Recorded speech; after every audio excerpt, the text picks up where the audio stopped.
শুভেচ্ছা সবার প্রতি। এদেশের আনাচে কানাচে রয়েছে অসংখ্য মসজিদ, অনন্য শৈল্পিক সৌন্দর্য নিয়ে এই মসজিদগুলো গড়া। তো দর্শক, আমি এই মুহূর্তে একটা ছোট্ট মসজিদ সংক্ষিপ্ত ইতিহাস বলবো এবং মসজিদকে দেখবো। এই মসজিদটি হচ্ছে ব্রাহ্মণবাড়িয়া জেলার খড়মপুরে অবস্থিত। আমি মসজিদটি আপনাদেরকে দেখাচ্ছি।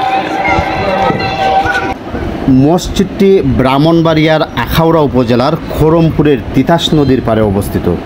শাফির গেসুদারাজ কেল্লা শহীদের মাজারের পাশেই যার অবস্থান।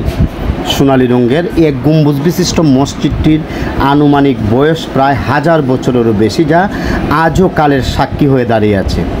মসজিদটির নির্মাণ সাল নিয়ে মত পার্থক্য থাকলেও মসজিদের দেয়ালে লেখা রয়েছে সন 323 ত্রিপুরা, যা বাংলা সন সূচনার 3 বছর পূর্বে।